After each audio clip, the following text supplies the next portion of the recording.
Right, what's happening, people? Cuba, I'm not even going to introduce you yet. Get that present out. I've been waiting all day. Paul, I've started a new segment. I'm making people buy me a present before they come on. I've been carrying it all day. Did you already have this? Because I said... I've had it prepared for ages. Have you? like at least a week. Because I came up to you in the gym and I was like, right, before it, Cuba, I've started a new part of the podcast where people get me a present. You were like, I've already got it. And I was like, what? I was ready for it. Right, okay. Right. So I may not be the most... Bring that close to you, right? Cuba's never been on a podcast, so just stick that up next to your mouth and you'll be sound. Like that? Yeah, cool. Sound. I may not be the most exciting guest you've had, but this gift is going to make up for it, right? Right, what is it? This is what Poland is made on, right? Right. Oh. There are pickles. You need to have one as well. I fucking hate pickles. You've been to Poland, haven't you? Have you not had them there? I've been to Krakow. Right. You need to open them and have one on camera. Paul, is this coming up to the camera? If you're Polish, you've had them every Sunday. Every Sunday. Oh, man. They're from the Polish shop as well. They look like a big fucking sack. They're dill pickles as well. Wait, you want me to open this? Oh, mate, open it. Did you?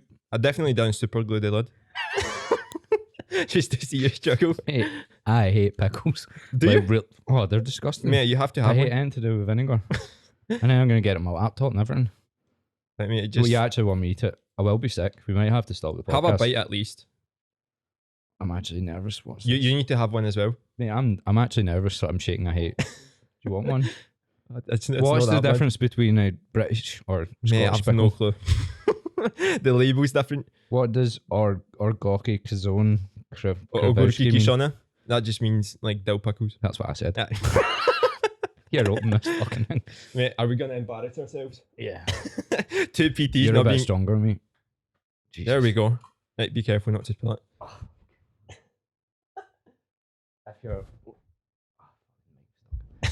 If you're listening, then this is going to make no sense. Basically, I've got a jar of Polish pickles, and I'm really nervous because, oh mate, they look disgusting.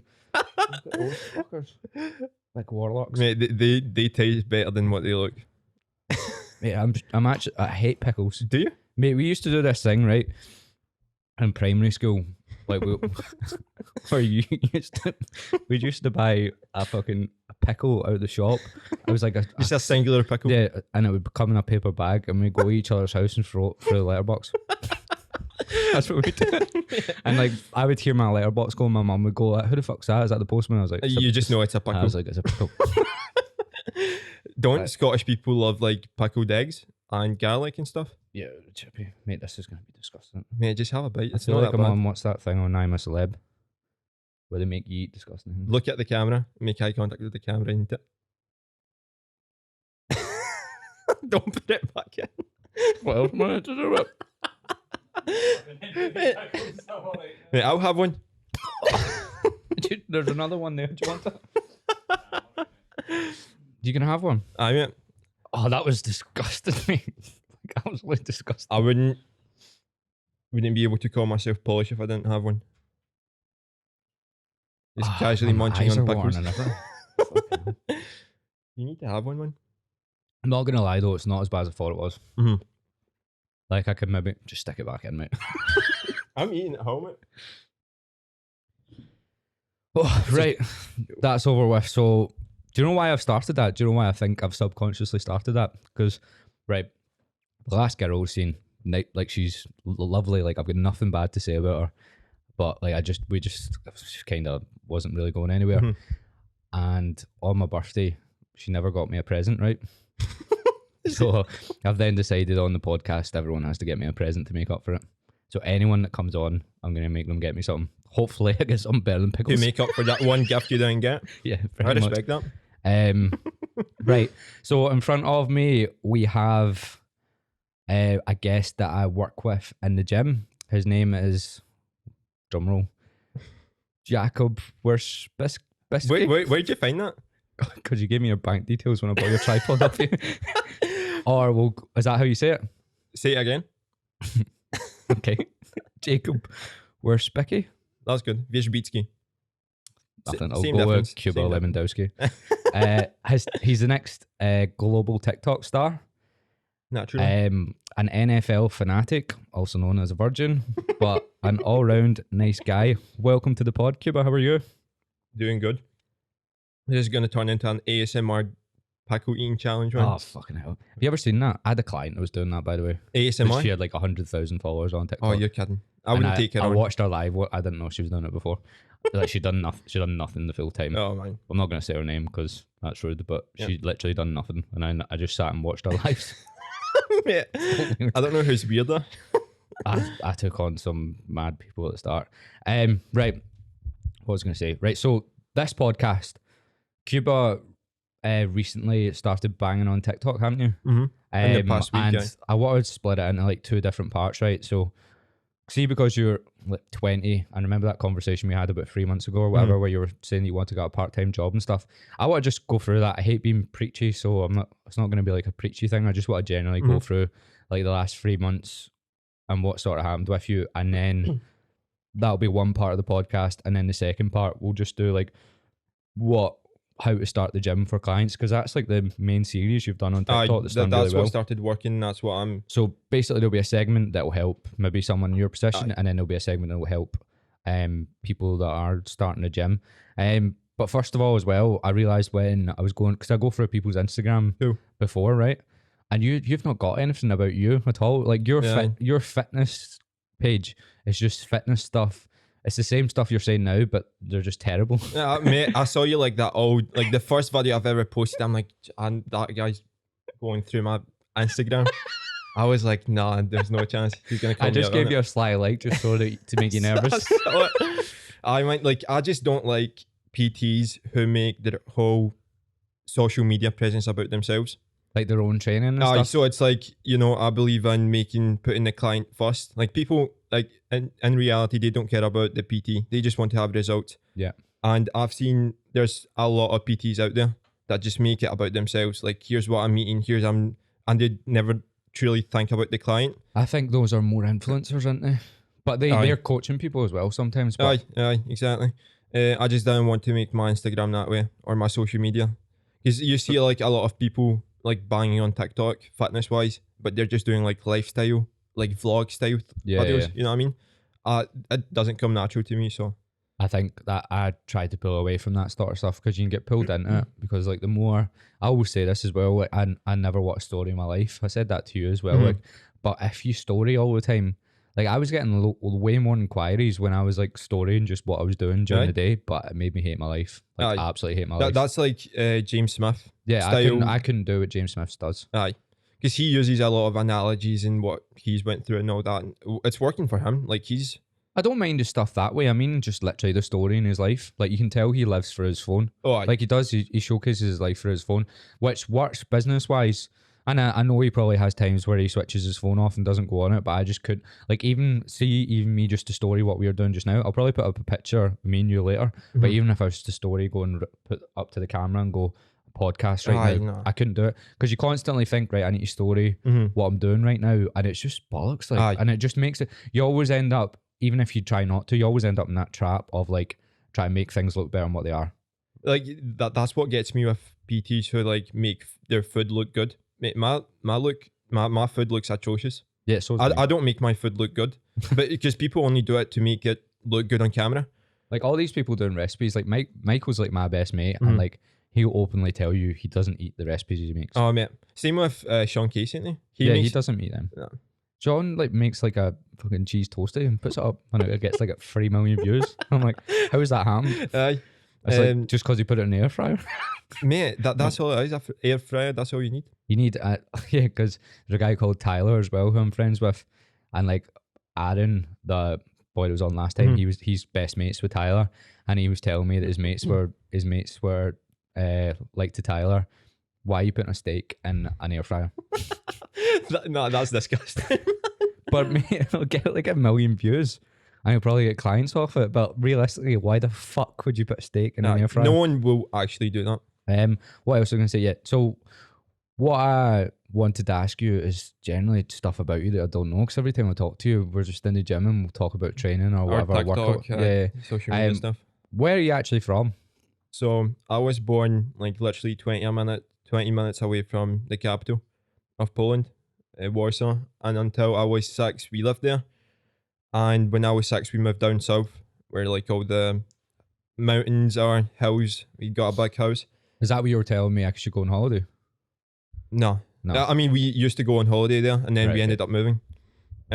So we lived there for 2 years, but in the meantime, there was a period of time where there was just rain, 2 weeks, non-stop rain, and the area I was living in was built on sandstone. Right.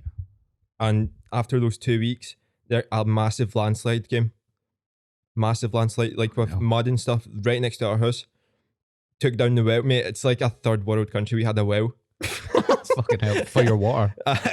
Jesus Mate, you wouldn't Christ. think it's Poland, isn't it? That's fucking nuts. But took Wait, so you had to go to the well to get your water? No, like we had it all connected, but there was a well I had to imagine you with buckets every day. on my head and stuff. Fuck's sake. But it took the well down. We had no water, no electricity, because it was like a natural disaster, mate. We nearly died. I shouldn't be laughing. No, mate, I laugh about it all the time. What age were you in that ham then? I was like 7. 7, right? 7 or 8. No, actually, hold on. I was 9, 9. 10, something like that. Like we literally, if you went So out did it ruin your house or just meant you nearly, couldn't mate, get- like see, at like 2 or 3 meters away from the front door, there was just a big, massive gap. Fucking hell. Aye. And scary. did you own that at that house at the time? Aye, we So owned did it. you just lose everything? Aye, basically. So like that morning, we didn't realize what was happening at that time. So our dad just drove us to school, but the road was missing. Fucking hell. It just took it down, like a whole tree covering the road from both ends, so we couldn't get anywhere. That is absolutely brutal. Aye. Similar thing happened to my dad. My dad's family house. My grandpa fell asleep steaming, smoking a fag, and burning the house down. Similar thing, lost all their stuff. My dad still talks about that. Like all he had was his car. But he after laughs that. about it, didn't you? Yeah, he had like, he was like maybe 20. I think he had like $3,000 saved in cash in his room. Fucking All burned down. burnt it down. That's one You way. hear him talking, and he's like, I lost all my Player of the Year trophies. The guy had his priorities not there, man. Not in the right fucking place. hell. But literally just because my grandpa got steaming. And you see, the house is still there. It's like in a council estate, and if you drive past it, you can see all the slates are different colours to the other houses because it had to be rebuilt. So they rebuilt it, didn't fall down, but it was. How long ago was that? Maybe like 30 years ago or something. 30 years ago. Cool. But yeah, you can see that it's been burned He down. survived, didn't he? And no one died. Fucking hell. I wouldn't have been laughing Imagine. about it. And then my grandpa just went on flames. Aye. No, but they all got out. So did you move here after that? Aye, so we had friends that moved to Glasgow that we were close with. And at that point, there's no point in rebuilding the house, getting everything set up. So my dad came here first in November. And then December, we came over. Did he just come try to get a job and then? Aye. No, he got a job straight away. What did he do? Construction. Construction, right? Was he doing that in Poland? Aye. Well, he did everything in Poland, man. He was a mechanic, like One of those guys. My dad's a bit like that. Just does he everything. does there's no one field in construction he does. He's literally like a plumber, electrician, like a carpenter, everything. Everything. Mate, everything. Just build this like house he for used me. to have a team of like 3 or 4 people, and they used to just build a house. Like the army. Do you fully remember moving here then? Aye. Remember everything? Aye. Where did you move to? Cranhill. How was that? How was that? Do you remember when you first moved in? And where did you move? Like, I was like young enough to like not care. You know what I mean? okay. Like Did you move into like a flat or something? Aye, Right. aye, and we've been staying here for the whole time. But I didn't mind it. I liked it. You know what I mean? I Did was you speak excited. any English? No, actually, that's a funny story because I spoke no English apart from like those yes, no, Yeah, like yeah. colours and stuff. And the first phrase my mum taught me when I went to school was, "I don't speak English." You just said that all the time. That's all I said, man. But I remember I still went to primary, so we had wee dots we had to line up behind. Yeah. So I went to my dot, and everyone came running because it's a new kid in school. Yeah. And they came running, like starting talking to me. I'm just like, I don't speak English, and Yeah. they're like, oh, and they all went away. The chance to make friends. Yeah. That That was done. I don't speak English. That was like I had like a movie school experience because I walk into the primary, and the first thing I see, I'm stressed or Yeah, whatever. I see a big massive guy in primary. He's having a guy by his legs, holding him above the ground and like shaking him. You see that in movies, don't you? Yeah. Like cartoons, and he's shaking it. And, like, What, to get the money out? mate, I don't know. Like, I wanted to stop it, but I'm like, the only thing I know in English is to say I don't know how to speak English. Crack him. Don't speak English. I'd get bullied as well because it was like I don't know. Like, the guy was like my height in primary. Weird. But he was just standing there like shaking the guy like that. I'm like, what country is this? Yeah, no, I remember I went to high school in Straven, right, for first year, and then I moved to school in Hamilton. I went to Holy Cross, right. Mm-hmm. There was fights every day. My first day there. So there's this boy called Dazza, right? Yeah, like, and I still see Dazza around. I see him a bit around Bovril sometimes. I've not seen him in like 3 years. I was playing football against him, and like I'd already seen 2 fights at this point, and I was playing football against him, and he like kicked the ball past me and just fell over, and I called him a diving bastard. I was like fucking 13. I had 5 like the proper balmy people in school all threatened to stab me that day, and that was like my second day changing school, and I was like, wanted to stab okay, you? right, I've learned a lesson here. just stay quiet for a few weeks and don't get any fights. Happened? They just wanted to stab you. One of the boys realised that I didn't actually do anything. I just said he was a diving bastard. I didn't like say I was going to stab him or anything. And then he was like, just was like, don't do it again. And I was like, all right. Because at like that point, I didn't know anyone, so no one was going to back me up. They would just see the new cunt getting stabbed. Mate, you'd just be. But our school was bad for fights, man. Because you used to like. They're just, see when, I don't think you get it as much anymore, but see when you were young, because like young teams have died down, but see when you went to school when you were younger in Glasgow, if someone was from one place and the person they wanted to fight was from another place, 20 people from those 2 places would fight each other. That's crazy. Like we had like Fairhill and Whitehill were 2 places in Hamilton. If someone wanted to fight someone from the other place, they all had to jump in. People that weren't even in your school were there, mate. 30-year-olds would come down with baseball bats. I swear to God. So like mad, outside like Morrison's in Hamilton, there'd be like people from Fairhill that are just unemployed down with baseball bats. And like you would just walk out of school and you would just see, this was a bit in like second year, it calmed down because when we got to 4th year, all of those people sort of left. But like in second year, like it'd be and then people like Bovril has some of the most expensive houses in Scotland, yet it had a young team that was fucking nuts from the council estate. Because Bovril's like split. There's a main street, right? Bovril's like main street, and then Celtic players on the right, and like just people that are minted on the right. And you go to the left, and there's a rough council estate. I know people from the council estate were nuts, and if they wanted to fight someone from Amon, they'd bring all the 30-year-olds as well. Yeah, that's crazy to me. And I can imagine you coming in and just like, because like when we moved here, that's what we got told, that it's like Celtic Rangers. And how that wasn't even anything to do with Celtic Rangers. That was just a scheme fight. If you lived in another scheme, like there was 30 people fighting. That's crazy. No, we didn't have that. We just had like some silly fights here and there. Yeah. I mean, my school, I went to Smithycroft, right? It's right next to Berlini. All right, okay. Jesus. Mate, it's like Berlini's here. You got the Glasgow experience. Oh, mate, all of it. All of it. Like one time, I'm pretty sure someone escaped like the detention centre from Berlini, came in front of the school with a knife. We were in lockdown for like 2 hours. Fucking hell. You hear stories like that all the time, though. People were breaking out. I was telling you earlier about when Ross Kemp goes to Berlin. That was so funny. Have you, Paul? Tell me if you've seen this clip, right? Ross Kemp kills me, man. Ross Kemp, he's sitting with a guy that's trying to get off weed, and he hasn't smoked in a while, and he's going like that. Here, Ross, I'm choking for a joint. I'm choking, and Ross is like, "You're choking, like you're choking on something." The guy's like, "No, like a heavy need a snout." Ross Kemp sitting there fucking baffled. Class.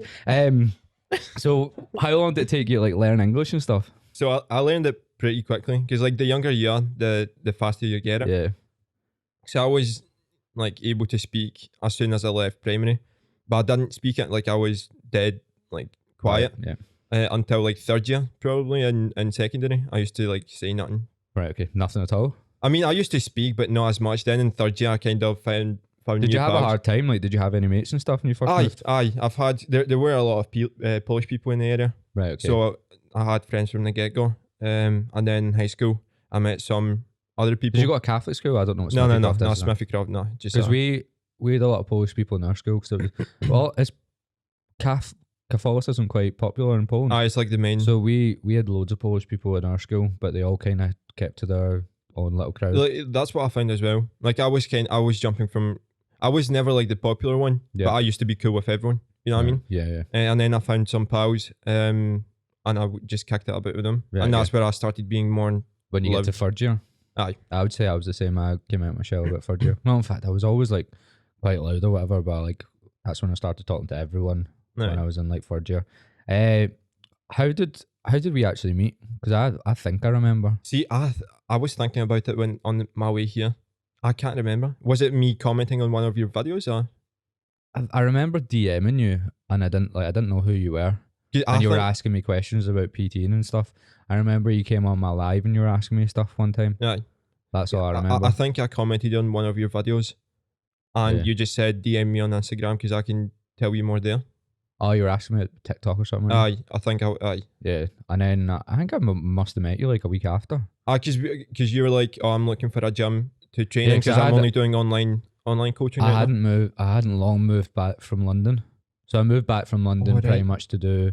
I absolutely hated London, and I moved back so I could do in person because my rent was like 875 quid in London. Was it like a room, like a cupboard? No, it was a really nice flat, but they also asked us like within 2 months to pay £1,100 a month, and I was like, nah, fuck that. It was like a really, really nice flat. But then when I looked at gyms to work in London, it was 800 quid gym rent. So I was like, I'd be paying like £1,800 before I even. That was terrible maths, but something like that. Before I even made any money, so I was like, fuck that. Like, so that's why I moved home. At the same time, like people in London charge like £100 a session. I wasn't ready to do that. I don't think a lot of people can charge that much. It's like I didn't have the experience at all. Aye. They wouldn't like that's one of and I didn't want to work with people that can afford £100 an hour. No, I don't. Yeah, I would just be working with like fucking finance guys that are on six figures sniffing gear every weekend. Aye. Well, that's if you can afford that in London, if you make a lot of money in London, there's a good chance you're a knob. Yeah, but there's like a good posh, chance I don't like you. Mm-hmm. Like you go out and people like when you see everyone in the suits with mad Surrey accents and all that, I have nothing in common with these people. Like I actually couldn't think of anything worse. You almost don't want to take their money. Yeah. So like I came in, you just straight up said, "Come to this gym." Because I'm like, I really like the gym we work in. Yeah. Like it's for an independent gym. It's class. I remember setting the thing like the meet up with you, and I'm like, this guy's not going to go through with it, is he? Like really? Why? I don't know because I'm not like that. I know but the first thing I saw was like 200 something thousand followers, and I'm like, all right, this guy, he's not coming to a gym in East End of Glasgow. But then you agreed and you came like what the next day or something? Not the next day, like the same week. Yeah, I get my haircut not far from it, so I just got a haircut and came down. Yeah, I get my haircut in Dennis. It was so awkward. First time I was meeting. Aye. It's always a bit awkward, isn't it? You're hardly going to be like fucking Jack the Lad. I always say that to people, like, oh, like I remember starting in a bar and they were like, "You're dead quiet." When I first started, and I was like, "I'm hardly going to come in and be like, fucking take my top off and like, do you know what I mean? Sinking 10 pints with people I've just met." But then after a week, they were like, "We thought you were going to be well quiet," and then I'm obviously not. Yeah. But it's always going to be like that. But yeah, I think a lot of people think that about me. They think I'm not a lot different in person, but like I literally try to be the exact same person. Yeah. I'm just obviously. And that's a bit what I more noticed. That's what I noticed because like when I first messaged you, when you message people on social media, you always expect to get asked to get something in return, for them to ask something in return. And I didn't get that with you. Like I asked you for advice, you gave me advice first to change my phone from an Android to an iPhone. I've been telling you that. I told you that for about 6 months. That was the first thing you said to me, I think. Have you got an? Yeah, you just straight up go that. Can you help me with TikTok? I was like, have you got an Android? Get rid of it. That was the first thing you said to me. And you didn't do it for like 6 months. No, I did. And have you noticed in the last month since your TikTok taken off? What's the main change you've made? Mate, it's the quality. Yeah, it's for sure the quality. iPhone. Because you wouldn't honestly. So you've went from. What did you have when I maybe started? Like less than 1,000 on TikTok. Oh mate, like I had like 500 something. And then then you maybe got to like 1,800. Your content was getting a bit better, and then you got an iPhone, and ever since I got an iPhone, the quality got better, Yeah. it just shoot up. Yeah. Like I used to get like 200 views on average. Now Yeah. I'm getting like at least 1,000. Yeah. Just And because you've had some like 100,000 and stuff. So you've went from what, like 1,800 to nearly 10,000 or something. in a week. Yeah. In a week. Yeah. That's absolutely unreal, isn't it? Right. And how many? So this is what I want to talk to you about because it'll be an interesting conversation. Because I wish I wish I had this mindset when I was like 20 or whatever, because I'd have been the exact same as you. Mhm. Do you remember the conversation we had about 3 months ago? Do you remember when We sat down. we said no, but we sat on the couch the day before and you were like, I'm going to get a part-time job. Aye. Do you Because remember? I was like getting fed up with it. Because Yeah. I've been posting literally like close to 3 times a day since November. Yeah. And it wasn't moving up. Like I was posting on Instagram every day. You've just got that moving on up song in my head. What? That moving on up song. Moving on up. Moving on down. What's the rest of it? Time to break free. Nothing can stop me. Wait, don't ever sing again. I'm really bad. No, but I was just getting fed up with it. I'm like, I'm doing all this, like, because I was doing courses and stuff, like how to grow organically, all that. Yeah. And I didn't want to spend a bunch of money on ads. And I'm like, this isn't working. I may as well just get a part-time job, do this part-time. But then you're like, mate, if you get a part-time job, you won't have time at all to do anything else. Yeah. Especially PTing, because it requires, like, people think it's you put in and you in return you get what you put in. That's not like I think you do eventually, just not at the start. oh So the you start. like, but the thing is, I could see you were getting close to, like, your content was getting better, and the thing about you was, see, if you only made one video a week, I wouldn't have bothered helping you because there's no point. Like, Yeah. I get a lot of PTs will ask me stuff, and like if they don't post or they don't look that interested, I won't help them. But you were already posting every day, so that's why I was like, I'll definitely help them. And like, I wasn't asking for anything in return. Like, I just wanted to see you do well. But you actually had you were doing it.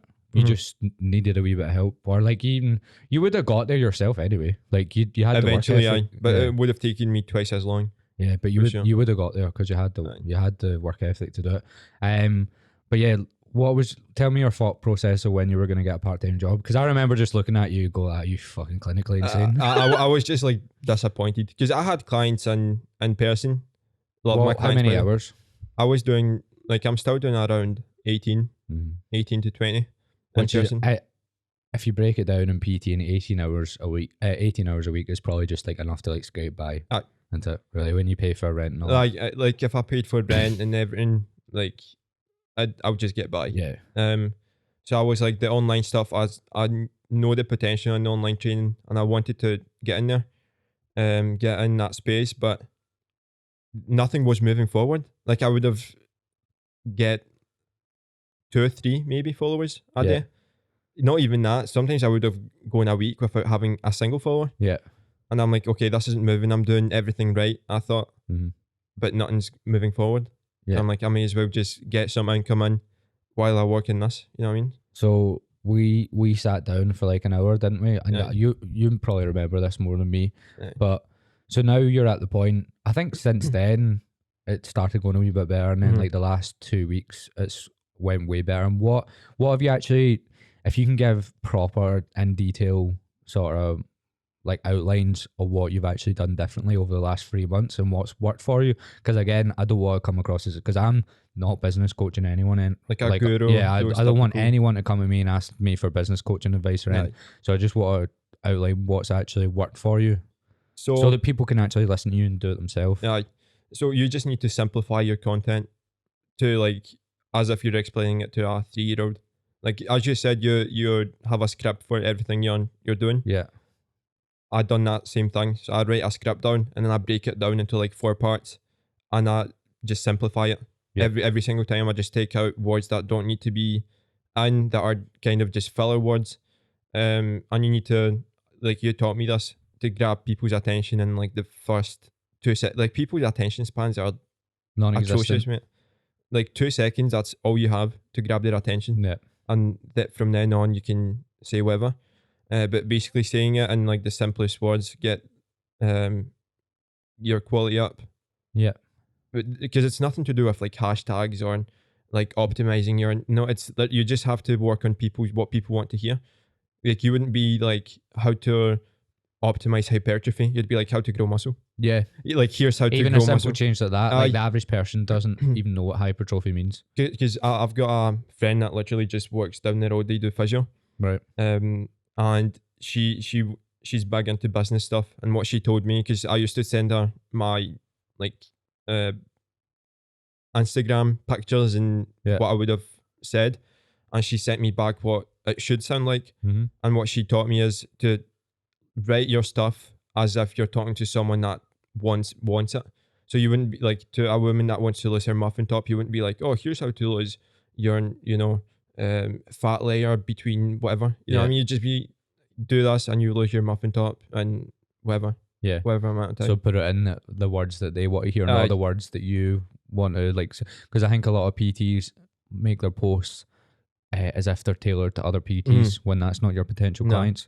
So making it more towards like general population. That's what I told you as well, because the good thing about when we were having these conversations is I was really getting to the point where I was being ruthless with my own content. Like I was like grilling myself like every week. Yeah, just not like as in being angry with myself. I was literally just looking through what I'd posted and being like, right, this is done shit because of this. This is done shit because of that. That also helped me as well. Yeah.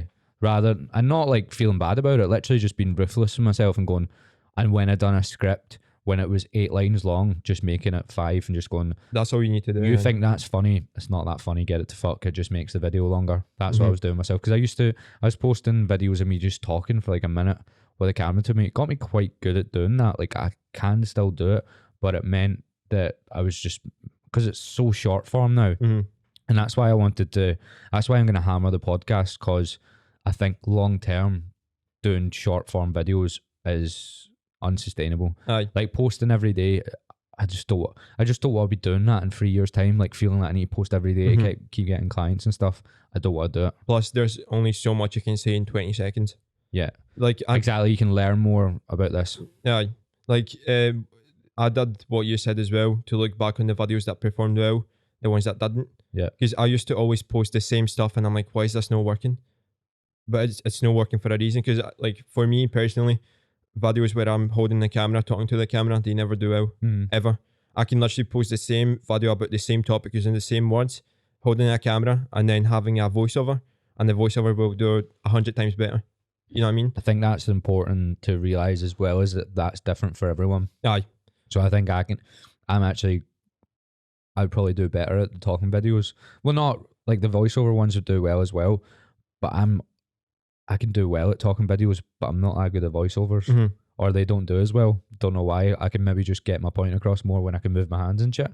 Like see when I'm doing the videos now where I've got a mic on, so I was doing the voiceovers before, or like exercise tutorials, I feel like they do way better when I'm actually walking you through it and you can see me talking.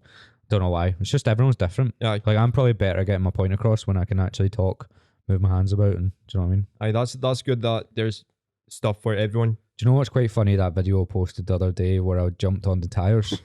I was saying I'm like shaped like an orangutan. Do you know 10 people asked me how to do box jumps? Really? And I've never done a box jump in the gym in my life. I just literally was like, how do I make this look as if I'm a monkey? Put my hands down and jumped on the tires on top of each other. I reckon I could do 4. 4 of my dad's van tires. That's what kept, see that's why I like your content as well, because you don't have a big green screen, you don't have a studio it's literally your back garden and your scheme. And I have to film at certain times, because sometimes my sectarian neighbour decides to play Freddie Mercury full blast, get steaming, and ask me if I want to come in and drink in his kitchen with him, which I'm like, absolutely not, mate. And it's like a Wednesday, and then we have like there's like 18 dogs in different back gardens that just bark at each other. See, like I noticed videos for me that I'm having to talk to the camera. I used to do that. That used to be do you know what's also interesting though? You also haven't done it that much. So like if you got better at it, I've done it when I had an Android. Yeah, that's what I done. If I try it now, it'd probably anything you've done with an Android does not count. You can't consider a thing. Like you said, that you get so cringed out when people look back on your content and like an old video. That's why I done it to you. That's why I liked your very first post. Mate, so you got nervous, so you knew I was watching. That's happening to me now. That more, because when you follow someone, all of their videos start showing up. Like obviously like separated, but people started liking my old videos, like when I was clearly like stressed in front of a camera, Yeah. like pure like stuttering, you know. Yeah, What I mean? yeah. So People still do it with me on TikTok. They'll like ones from like a year and a half ago and stuff. they don't do it deliberately, do they? It shows up on their You following. might get the odd weird person because sometimes you get someone that just goes in and likes everything you've ever posted. Oh, I've had that so many times now. And you can tell people are but like there's ones I've deleted. Like I done this one where I was pretending there was 3 things that make you fat, and then I was like, kidding on at the end, and I hate videos like that now. I absolutely think they're the worst thing in the world. Because I used to do that as well. I was literally just doing it for some views Yeah. because I was starting out. Now I probably got 5 clients off it, to be fair. Aye. Well, I can't remember, but I'd imagine like if a video gets 500,000 views, you get inquiries off it. Aye. So I probably did. So like I done what I had to do at the start, but like now that makes me absolutely want to die. Like Mate. it makes me absolutely want to kill myself watching stuff like that. But people like it still, and they're like still commenting on it. I'm like, please stop watching that. Like, please, yeah, don't watch Like, it. please. I used to do videos like that as well. I used to felt like an idiot filming them. Do you know what I seen you do? I seen you doing the you were like, here's a variation of the lat pull down, and you were doing the D handle thing that JPG does. I'm pretty sure I done it before he did. Oh, explicit information. Because that was like the first video that probably done well. Like Was it got like 3,000 views in one day, and I was like, jeez. You sure you didn't copy him? I know it was a thing before, but because I used to do it like when I first started going to the gym. Like JPG, come on. yeah. Also, see, going back into like when you had that point where you wanted to go for a part-time job, because I remember you saying you wanted to move out and stuff. Did you feel like a lot of pressure just in general to move out? No, that's just something I want to do. Yeah. But at that point, like even now, I'm not at a point where I can move out. Yeah. With the rent and everything. But it was definitely something that I wanted to get my life, going. Yeah. Getting a car, getting ready to move out, all that stuff. And at that current point, see, to be honest, now that we're talking about it, it seems silly. Yeah. You know what I mean? Because it's only been at that you were point. dead stressed. I remember that. You just came in one day and you were well stressed. That's why I sat and chatted to you. Because like at that time, I was training for less than a year. And for anyone, like any new PTs watching, if you're a year is nothing. Yeah. Like you learn. Do you mean you were coaching for a year? Less than a year. No, but I thought you meant just training in general. No, so you were coaching for a year. Aye. Yeah. Okay. Aye. That's like nothing. You learn so much. Well, I'm 2 years in and I still feel like I'm Mate, that's it. every day. Like people expect too much. I've had pals from college that expected way too much, and they're now doing something completely different. Yeah. Because they got into a gym and they're like, okay, because you get told that you see in adverts for those PT courses make X amount of money in a month, and you're like, you're getting your hopes up, and then you go into a gym and you're like, you realize how hard it is to find clients and keep them, and how hard it is to like sustain posting on social media and stuff. So some people just quit. Yeah. And so when people ask me stuff as well, I always try to explain to them, I like don't expect it to go the way, like I've not done unbelievably amazing. There's people that have done way better than me in the first 2 years, but I'm like, I could already speak to a camera. I already didn't give a fuck about posting on social media. I'd already grew followers on social media through the freestyle stuff before. So I was like, don't expect it to go, because mine's grew, but I also jumped on TikTok. There's so many things I was really lucky with. Right. So many things I done smartly, but like so many things I was really jammy with. Like I jumped on TikTok in the second lockdown before any other PT was really doing it. I could tell you all the PTs that were doing it at the same time as me. It was that like limited. And I'd already spoke to a camera. I kind of understood like being a bit polarizing and stuff, and I was doing stuff to get views. I wasn't scared to ask people for money and stuff, because I'd literally asked like companies for like, I don't know, 4 figures or whatever when I was doing freestyle stuff, with adverts and stuff. So I had so many life skills and I bartended for 2 years. So I was that like social aspect. Yeah, everything I'd sorted, and I'd done call centers and cold calls, so sales calls didn't remotely phase me. Do you know what I mean? Yeah. And I started at 25. So like you starting in 19, 20 without all of those. Do you know what I mean? All that experience, I didn't realise a lot of my life skills had already played into what makes you a good PT. Because being a good PT, most of it's being sound. Aye. And actually being someone that people want to approach and like trust you and stuff. Aye. So I was just so lucky that a lot of the stuff I'd done in life helped me with all that. I didn't need to practice those skills. I had to practice being a good coach, knowing what to do with people like training wise. But I think I had a lot of things going for me that worked in the PTing. So I'm like, if you don't have all those skills, you also are going to have to take a while to get them, which you can do just by coaching people in a gym. Yeah. Like I'd imagine, I even think since I first met you, you're like way more outgoing and stuff. Not that you were shy, but like I think you've grown a lot. Since I got a lot better. Yeah. Especially like because of social media. Yeah. Like my first videos are painful to watch because I'm just like nearly crying on the camera. Yeah. Fuck my life. But there's a lot that goes into PTing that's no fitness related. Yeah. You know what I mean? And I think a lot of people don't get that. They just want to be PTs because they like going to the gym. But And it doesn't work like that. No, you have to be a good teacher. Like a coach. You're coaching. That's also what I'd done. So I'd spent a lot of time teaching kids freestyle. So I used to go around schools doing workshops. So I used to take assemblies in front of like 300 kids. Nice. Speak for like 10 minutes, do a show, and then spend 6 hours teaching every class like the same like 6 tricks. But I had experience teaching them something. So I knew like I had to give them cues and stuff for that. And I had to sit and teach like maybe autistic children. I would sit and teach them how to do a neck stall for ages. So I had patience as well. That's really helpful, man. So that's what I mean. Like I honestly think, without meaning it, all the things I've done in the first like 7 years of my life led you up to it. Yeah. Aye. Genuinely, I think I was just really lucky. And that's why I try to explain to people like, look, I was so lucky the way I started everything. Like I had a head start as much as I didn't have a head start coaching wise. I had a head start and everything else. And I was 25. Like I'd lived abroad and all that. I had quite a lot going for me that way.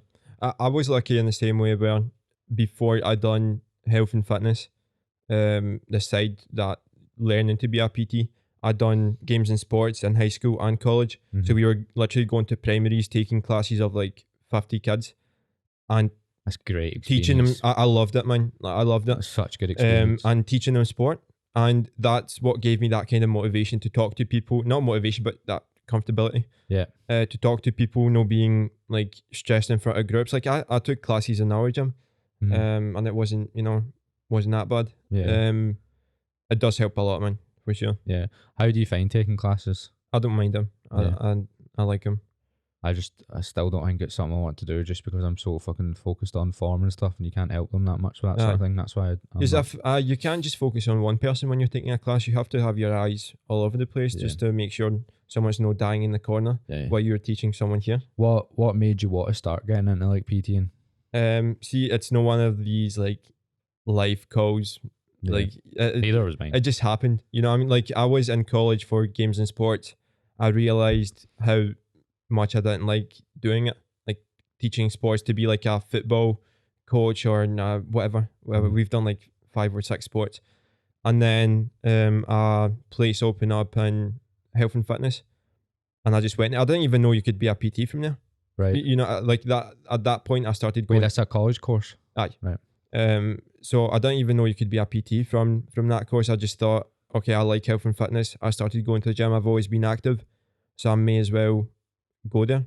And like halfway through like the not second year, like at the end of first year, I'm like, okay, we were being trained to be PTs. Oh really? I don't know. Oh wait, so they didn't, so you just fell into it, like they didn't even because tell it's you? not called like a personal training whatever, it's called health and fitness. So you just wanted to be a healthy fit guy and you became a PT? Aye, by accident. Yeah. More or less. So out of the videos you've done, the one that took off the most is like that series you done with how to start the gym, wasn't it? What is it actually called? What do you call it? If I had to start going to the gym from scratch, here's what I would do. Right. So my audience is mostly people that are starting the gym. Like that's what I was telling you. I've tailored everything that I've been doing. That's why it'd be a good idea to follow yourself as well, because you do a lot more talking about muscle building, whereas I talk about how to actually do the exercises a bit more. But it intertwines, doesn't it? So like give us a rough outline of maybe say like episode 1 and 2 of you doing that, because they've all kind of blew up, and episode 1 and 2, like let's give people a sort of structure that they can use to like start the gym, because it's intimidating as fuck, isn't it? Aye. And it's a big, that's why it's way harder to do this stuff than to teach someone to like do a little workout in their house. It's way harder to teach them how to learn how to, because they basically have to be proactive and learn themselves in the gym, don't they? So what would you do? Say you were starting a gym and like this is your first 2 weeks. What would you do straight away? So my Buy first weightlifting gloves. a pad for squatting. No, but it's one of those things where I Some don't lycra pants. I don't tell people to use every machine or whatever other coaches say. I focus more on the first month with all my clients that are new to the gym, that never stepped off their foot into the gym, the mindset. So like you're going to be here for like months and months. Don't expect this to be an 8-12 week challenge where you're going to be with me. Can you put your phone on Do Not Disturb? I've done this with Aaron as well. Do you know how to do that? Because you're still probably Android now, aren't you? How do you do it? Here, give it. That's the wee moon thing. Total eclipse. There you go. I just throw it. I throw your phone. I just throw it. I saw. So glad I never broke that. It's not insured. No. So I let people know. I don't like being fake with people. So if someone's like, "Oh, how fast until I get like a 6-pack," and it's like a clearly overweight guy, I won't tell him, "Oh mate, it's like never." I like 8 weeks. That's all you need. Whatever. I hate like, giving people false hope.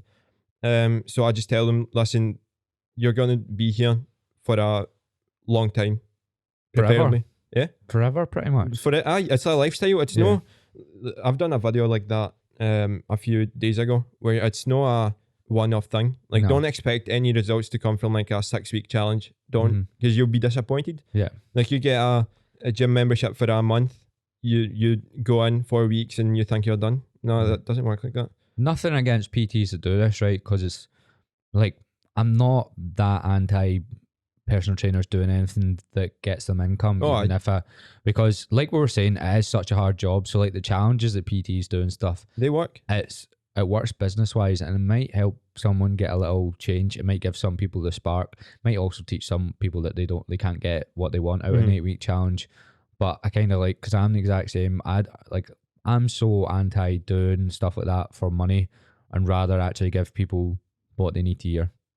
Yeah. But I think a lot of PTs disregard that and go money first. And I think the fitness right now is going in a good direction, that PTs are starting to tell people what they need to hear, not what they want to hear. Because we've all had it, like we've all heard it, a 6-week shredding, whatever, like just eat this one food to get this.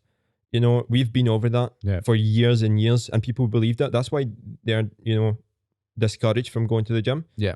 And I feel like now we're going in a good direction where, we tell people what they actually need to do, and that's going to take time. So that's one thing I always say as well. It's a permanent lifestyle change that you have to make. Oh, aye. If you don't want to make it, like you're not going to get what you want into it. Like even you can do 6 weeks, 8 weeks, 12 weeks. You can do 6 months. You still won't get what you want out of any of those times. No. And I think I wrote an email the other day and I explained it as, even if you commit to it for the rest of your life, you won't get the point where you want. You'll never get to that point, but you'll have a purpose that you're always aiming for that'll improve your life, like make you live longer. You'll have a better life, and you'll probably be a bit mentally and physically like better off for the full time. But you'll never ever reach that point where you go, no, I'm fucking sick. I'm a class cunt. And that's what I tell people, that their goals will change. You know what I mean? Because people, like, it's usually either weight loss or muscle gain. You can do two, but it's usually those two. But I'm like, when you get more into fitness, your goals will change. Yeah. You start at one training style, like let's say powerlifting, and then you do that for a while, you get good at it, and you notice, okay, let me try something different. So it's a constant, as you say, it's a lifestyle thing. Yeah. It's you won't get. You said basically what. And you don't have to be like a lifestyle thing that's like, oh, you're a gym meathead. You can just go 2 or 3 times a week and do a full body. And you can just be in a bit better shape all the time. Aye. Like you can make plenty of progress on 3-day full body. Oh, aye. You don't have to now become Mr. Olympia. Yeah, or a gym rat or whatever. You can just be someone that goes to the gym 3 times a week. And that's what I think people get wrong as well about fitness. It's such a skewed image of fitness they have, because it's like a 6-pack, it's pre-made meals like in boxes, it's having a gallon of water with you at all times. It's that sort of lifestyle. Yeah, but that's not what fitness looks like. I remember, see, when I was like between the ages of like 17 and 20, I used to slaughter people that went to the gym. Aye. Like, I used to like anytime they ate something like, oh, protein, do you know what I mean? I would just be like that. And then because you think it's just for people that are like posers and stuff when you don't actually do it yourself. And I think that's changing a lot as well, where people are starting now to see the gym as not like a bodybuilding place, like, which is, I think bodybuilding has really fucked a lot of people's heads in terms of what fitness is. Aye. I really think it has. I think it's now dimming down. I respect bodybuilders and stuff, but I don't think I honestly don't think that should be considered fitness. No. So when you talk about health and fitness, bodybuilding is a different subject, and it's a different sport. Health and fitness should be over here. Aye. But everyone that's a bodybuilder calls themselves something fitness. Something fitness. There's something needs to change with that, because that's not fitness. Aye. That's bodybuilding. That's actually, like, I don't want to say it's unhealthy, but a lot of it is unhealthy. Aye. But it's fair enough that it's a cause that it's like strongman. Strongman isn't healthy. No. But it's like, that's your interest. But it's not what the average person should be remotely Aiming considering. for. Aye.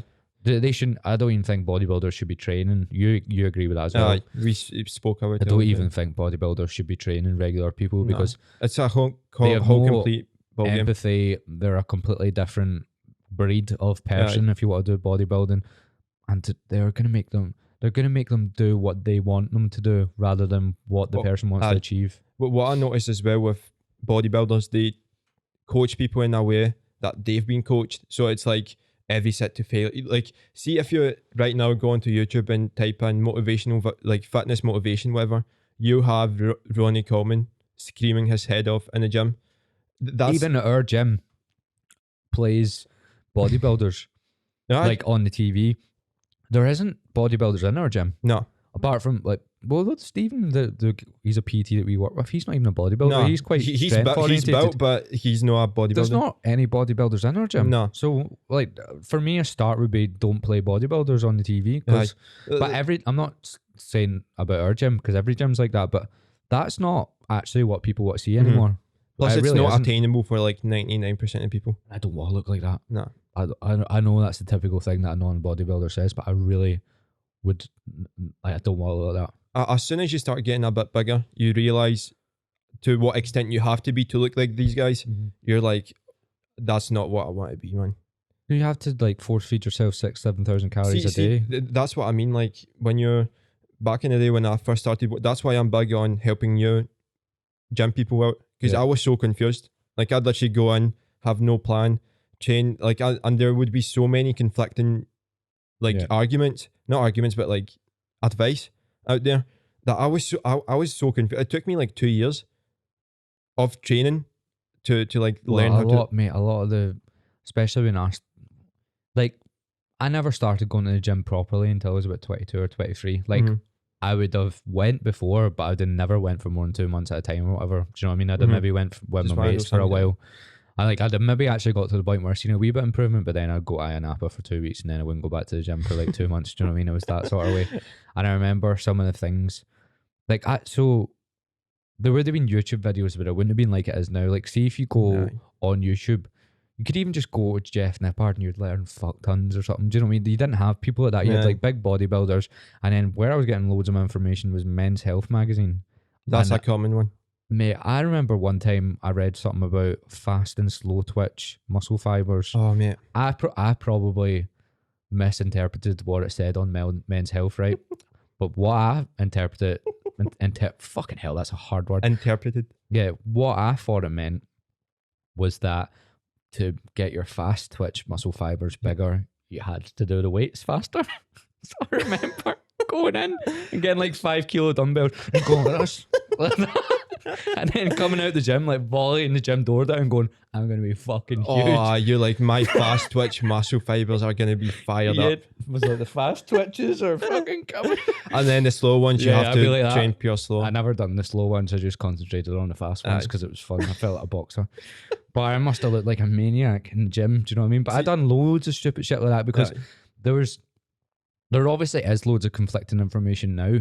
But see, when someone sounds like they're talking shite, they probably are. See, as soon as someone tells you that they're going to get you in shape in a short amount of time, stop listening to them instantly. I sack them. Or if they tell you about body types, stop listening to them instantly. Shut up. But back then, man, it was well hard to find the right information. Like, that's what, like, majority on YouTube, it used to be V-Shred. You know the guy? Shit. Aye. Like, totally useless information that was tailored, not useless information, but information that's tailored to bodybuilders. It's like how to build the most amount of muscle in the shortest amount of time, so it's showing. You know what I mean? And I just think that's the wrong way to, especially for like new gym goers that don't know what they want. Yeah. It's the information that was out there. Do you know the first guy? Do you know who Kino Body is? A guy called Greg O'Gallagher, right? He's a lot of his information is quite good, but he's a bit like polarizing, and he makes it out as if intermittent fasting is like the only thing that can help one people. Of these guys. Yeah, like he's the first guy I remember talking about intermittent fasting. He's big on like black coffee in the morning and like drinking sparkling water, and like he preaches like staying lean all year round. So there's loads of shit now that I'm actually, and I used to believe everything he said, but there's loads of shit now that I'm like, shut your fucking mouth, like just shut up. But at the same time, he was the first person that I ever like grasped like going in the gym and actually getting stronger and following a program. So I bought his program. It was like 30 quid. And I was like, all right, like reverse pyramid training, like bench press. So it was the first time my bench press actually went up. That's like, crazy. do you know what I mean? But before that, I probably wouldn't even have done bench press. I'd have probably like done dumbbells and stayed on like 16 kilos or something with terrible form. Even when I was doing his program, I would have had terrible form. But it was the first time I actually learned that I how to do it properly. Yeah, and I had to follow a program and I had to get stronger at the same exercises. Before I'd have just wung it. So like, I think when you're learning, accept that you're not going to do everything right. You're like, there's like 2 years where you're probably going to be like, fuck, I made so many mistakes. But it's like, unless you get a personal trainer that's really good, which is a good option as well, by the way, unless you get a personal trainer that's really good, if you're going to learn it on your own, you're going to do loads of shit wrong, but like that's fine. That's what comes with learning, isn't it? Yeah. It's a new task. Learning is doing things wrong and then rectifying your mistakes. That's what learning is. As like weird that sounds, that's just how it is. Because like that's what I tell people all the time. Because they treat, I've done videos on this as well, they treat going to the gym as something completely different than just developing another habit. It just became this thing. Okay, fitness is completely separate from every other thing you've learned in life. Yeah. Do you know what I mean? Well, that's what I try to explain it as. Imagine starting a gym is like starting a job. That's why you're nervous and stuff at the start, because you think people are going to judge you. You don't know what you're doing, but then eventually you start picking it up. Like your job, like 2 months in, you probably feel like you've been working there a year. Aye. The gym's like that as well. And people don't treat it like that. They just treat it as, I don't even know what. And they're looking for the best. The fitness industry is a lot to answer for that. Oh, because they're like, everyone's trying to get you to, because a lot of people project what is wrong with them, like as in, or like what they feel is wrong with them onto how they look. So like all their insecurities, all the bad stuff that have happened to them, a lot of them attach them to how they look. And then they see the gym as like the fix for all their other problems. Do you know what I mean? So I think that's where it comes from as well, because so many people are so desperate to like maybe change stuff about themselves, and they always attach it to their weight or how they look, and they see the gym as a fix for all of these problems. That's why you see people in the gym after breakups instantly. You know what I mean? Like those Wego gym guys who are fighting their demons. See, if you get a client that's going through a breakup, like 9 times out of 10, you know they're going to get a result, because they've got motivation nobody else has. That other I found that as well. I definitely think people it's those, but the thing about those quick fixes and the fastest way to do stuff, they sell. Like if you type in top 5 fastest ways to grow muscle, whatever, those videos on YouTube get the most amount of views. I know the guy that sits in front of a camera and tells you, right, it's going to take you 5 years of your life, consistently week by week training, because people just want the quick fix. Right. So the first 2, or you said the first month or 2, right? So you go through the mindset of it. Then in terms of like, if it wasn't your client, what would you suggest someone does in terms of like, that's just the mindset thing. So they've grasped that. We're imagining we've got wee Sally. She now knows that she needs to change her fucking life. And she's going to get nowhere. What would you prescribe her to actually do? Or like, where should she get her sources of information? What would you say wee Sally does? So like within that first month anyway of getting them used to, getting into the idea of changing their whole way of life to kind of get their goal. In the meantime, we do like tests, and I see like, do you mean like when someone comes in that's never been to the gym? So I do a bunch of tests, no like a mad scientist way, but Yeah. like mobility tests. Have you got chlamydia? Just so, come interview on them. board. But like we do mobility tests just for me to see what they can't do, where they're limited, what we have to change and whatever. Because if you do that 2-3 months in, they may have gotten worse at their mobility issue. They may have developed an injury, whatever. So I like to, in the first 2 weeks, I like to check, their overhead. So vertical push pull, horizontal push pull, your hinge So or like a squat. vertical push pull would just so that people understand the exercises, because a lot of people don't understand what that means. So like a vertical push would be like some sort of overhead press, like with a barbell or a dumbbell. That's usually to see if someone actually has them, because a lot of people can't get their hand behind their head. Basically, a lot of people are working desk jobs. Then what was the other one? So push, vertical pull, so something from above your head, like a lat pull down. Yeah. Then it's a horizontal push pull. So so a horizontal pull would be a row, and a push like a bench press. And when you see like the bench press, some people have the same problem as the overhead press where they push forward, and that's a shoulder mobility issue. So you're checking for stuff like that, and then to see if a lot of people can't squat as well. So hinge as well. Hinge isn't an issue because you learn to hinge. Yeah, hinge isn't. Usually people don't ever not have the mobility to hinge, but they don't know how to do it. It's squatting that's the main issue for most people. I would say like 50% of people you have to elevate their heels because they can't squat, and then you try to get them to be able to squat. For sure. So what I would do then if I was getting someone in the gym or like giving someone advice is follow a program that has all of those main compound movements in it. So make sure, say you're doing 3-day full body, make sure there's an overhead pressing movement like a shoulder press. Make sure there's a squatting movement. Make sure there's a rowing movement and a vertical push movement and a hinge. So that's 6 movements, right? And they're the main like compound movements and the main structures and the main places that you can see where you've got something wrong with you. Like, so if you're shoulder pressing with a machine, you can't, like, that machine's going to make you go in that line. So you're forced to do it. Whereas if you do an overhead press, you can look, and if you can't get your head through that gap, you can see, right, I've got a mobility issue. And you can maybe you'll even get better at overhead pressing just by doing it. Like if you move to a seated version, you'll get better by doing it, but you can then do exercises as well. So that's the way you would come at it. With a brand new client, that's what I would do. Right, cool. Then after that, say they've been on with you for 2 months, what are you looking at? So we do tests every month on their lifts, the main ones. We do measurements, all that stuff, weights, and I usually like to show people in what way they improved, because a lot of people, like, in a month you won't see a great weight loss change physically. Like on the scale it might say you weighed 5 kilos less, whatever, but physically they're like, I've had the client I've had for the longest time now, really nice woman, but she's been like that when she came in. She's been losing weight. She's like, I can't see it. I just can't see it. And she's like, complaining, whatever. A lot of people do that. And then I just had to show her a picture. Like, look, that t-shirt of yours that she wears the same, not the same stuff, but like she's never washed. And she has chlamydia. And mobility issues. I haven't fixed anything. No, but she wore the same t-shirt.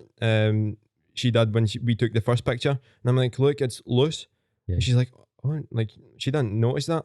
So, and then I like to, if they lose weight, I like to give them that weight they lost in like dumbbells or in like plates. Like, look, that's off your body. Yeah, like you just lost that. I done that with my client Danielle the other day. Like, I actually have this idea that, well, not an idea. I've seen someone else do it on TikTok. This Birmingham guy makes himself up when he coaches people. I've seen and that. I might do it as well. You've done that with on your story, isn't it? You just set your phone down and you walk. Yeah, but I didn't have a mic, and I didn't talk over it. I just showed me helping someone. Right. But I might do it with her. Like one time, she just walked into the side. I was telling you about that, didn't I? She walked into the side of the squat rack, banged her head, didn't tell me, and I was doing a session with her on another girl called Katrina. Yeah, those pickles stink. I'm sorry, man. I'm getting this. Can you give me the lid so I can close them? Because I'm getting distracted. You've got the lid. No, it's there. Oh, sorry. Yeah, I don't want to throw this. It's got pickle juice on it. Oh, that's absolutely reeking, man. I wouldn't mind it if it was like, you know. Doing a session with 2 people, and she came back over, and I was like, right, you're in the lap pull down or whatever, and she started doing it, and I was like, Daniel, why is there a golf ball coming out your forehead? And she just walked into the squat rack, then came over. She was pretended as if nothing happened, didn't it? She thought it wasn't bad enough for something to happen to her, but it obviously was. And then for the next week, she literally had like a golf ball coming out her head.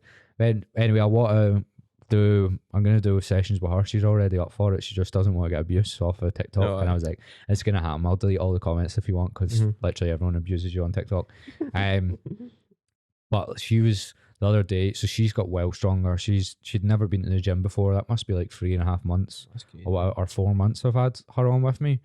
And she couldn't even, she couldn't Romanian deadlift the bar. Like, she couldn't even lift the actual 20 kilo bar. So we were doing them obviously with the smaller ones. And then she was like, I know I'm getting stronger, but I don't feel it because you're progressively making the workouts harder, which makes sense. So she was like, everything's hard anyway. And I was like, right. So I took her over to the Romanian deadlift and I just put 30 on it, and she couldn't even lift the bar off.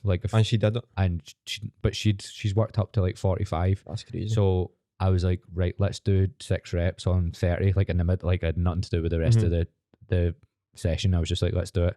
And I was like, how hard was that? And she was like a 5 out of 10. I was like, you couldn't even lift 10 kilos lighter off like maybe 2 months ago. You couldn't even pull off the thing. Now you're doing like, because if I gave her 40, she'd be like, that's fucking well hard. So I just gave her and I was like, look, you couldn't even lift that. I do that with a lot of people as well on their first, that first month of video, their bigger movements. So like those vertical, horizontal pushes, pulls. And then I show them in like a month or two their progression, because they always progress. If you correctly implement progressive overload, they will improve. Yeah, like they will, but they don't see it because in their eyes they're just coming into the gym and they're just lifting weights. Yeah, and they're like, well, and how it gets am I? Harder. So like I like my clients love seeing how they lift. I've filmed her quite a lot as well. I don't know if you would have seen me because I've never seen anyone do this in the gym, but I was doing walking lunges next to her. Did you see me doing that? I was right there. Yeah, that's why, because I knew I lunged past you. That's why I knew you'd have seen me, because you'd have probably went, you were doing it with her. Fuck is this crackpot doing?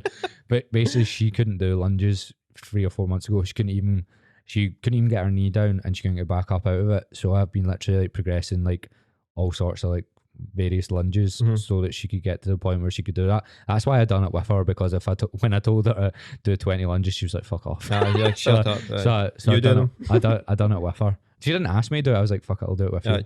And she managed to do it. See, like lunges. So she's seen progression because I filmed her. I filmed all the progression. So the first time, up to it. Yeah, I got her to hold on. Then I elevated her back leg and her back foot, and I only got her to lunge like halfway down because that's all she could do. And so I've filmed all of it so I can show her that she can now do lunges, because she wouldn't have been able to do one before. Lunges are great for showing people their progress. Yeah. Like the client I was just talking about, when she came in and we done lunges, she injured her foot like a week before we started training. Not like injured, but just hurt. So she was doing lunges, barely holding onto me, being pure shaky, whatever. Now she's doing them with like 2 15-kilo dumbbells without her foot being elevated, just revs them out. Yeah. So whenever someone comes to me and say, because everyone's got their big goal in mind, like a weight loss, they want to lose 20 kilos, whatever.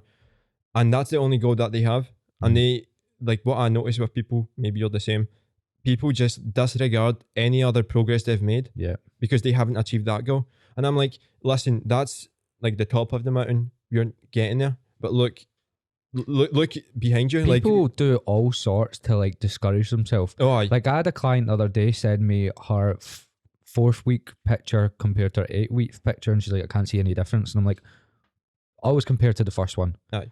And then compared to the current one. Don't start like manipulating it all so it looks like you've not made progress. Because I was like, all you've done there is literally find a way to make it look like you've not made progress. And I explained it to her. I was like, it's like if you broke up with someone and you try to look, if you know they've got a new boyfriend and you're looking at their pictures together, like you're just sabotaging yourself. Yeah, you're trying to annoy yourself. Even you don't know you're doing it, but you're actually trying to wind yourself up. And I think it's this thing that people have because they know that it's quite hard to change their lifestyle, so they want to give themselves a reason to stop, so that they don't get disappointed when they fail. I think that's why people sabotage themselves as well. That's a good point, man. That's a really good point. Because they don't want to hurt themselves. Basically, they don't want to be a failure, so they give themselves a reason to quit. Mm-hmm. And that's really common, man. No, it's so common. Really, like 90% of people. Yeah, I'd say that's honestly a rough estimate, like a good estimate. I found myself doing it as well. You done it with business. Aye. Like you done the same thing with business. It's literally in every area of life. That's just how it is. But people, that's why I went through. Well, I didn't go through you, but I sat you down and I was like, mate. See. I remember you saying I'm gonna get a part-time job, and I was like, shut your. Well, don't be a fucking idiot. I think you'd literally said that. I think you're like, shut up. If you do that, you're may as well fuck it. Yeah. I think I did, because you wouldn't have got anywhere. You'd have made more money for 3 months, but like, see, after a year, you'll make 2 or 3 times as much as you would in a part-time job doing this. For sure.